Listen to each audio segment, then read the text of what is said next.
Coach Peter বাটলারের পদত্যাগের দাবিতে অনড় থেকে যাওয়া 18 নারী ফুটবলার শেষ পর্যন্ত অনুশীলনে ফিরবেন, কেন্দ্রীয় চুক্তিতেও সই করবেন। গতকাল রবিবার সকালে বিদ্রোহী ফুটবলারদের সঙ্গে কথা বলেছেন বাফুফের নারী উইংসের প্রধান মাহফুজা আক্তার কিরণ। তাকে অনুশীলনে ফেরার প্রতিশ্রুতি দিয়েছেন বিদ্রোহী নারী ফুটবলাররা।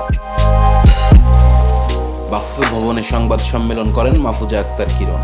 সেখানে তিনি বলেন, সভাপতির পক্ষ থেকে, আমার পক্ষ থেকে মেয়েদের ফিরিয়ে আনার জন্য আমরা চেষ্টা অব্যাহত রেখেছি, নিয়মিত যোগাযোগ রাখছি। তারই ধারাবাহিকতা আজও তাদের সঙ্গে বসেছিলাম। এর প্রেক্ষিতে বলতে পারি মেয়েরা ট্রেনিংয়ে ফিরবে, তবে এখনই ফিরবে না।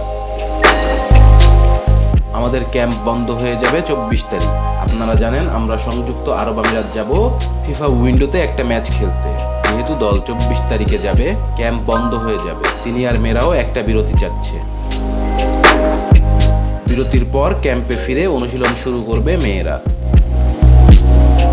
বিদ্রোহী ফুটবলাররা ক্যাম্পে ফেরার পর তাদের সঙ্গে কোচকে নিয়ে আলোচনায় বসবে বাফুফে। সেখানে সংকট পুরোপুরি কেটে যাবে বলে বিশ্বাস কিরণের। অনুশীলনের সময় সভাপতি কোচ মেয়েদের নিয়ে সভা করে যে ভুল বোঝাবুঝি আছে সেটি মিটিয়ে দেওয়ার চেষ্টা করবে। একসঙ্গে অনুশীলন করবে সবাই। কেউ কারো সঙ্গে অসন্তোষ থাকলে ভালো কিছু হবে না দলের জন্য। তারা আজ আমাকে বলেছে যোগ দিয়েই তারা চুক্তিতে সই করবে।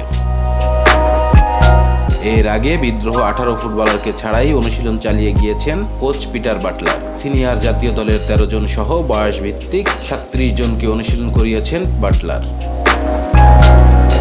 আগামী 26 ফেব্রুয়ারি এবং 2 মার্চ দুটি আন্তর্জাতিক প্রীতি ম্যাচ খেলার জন্য বাংলাদেশ দল 24 ফেব্রুয়ারি সংযুক্ত আরব আমিরাত যাওয়ার কথা রয়েছে।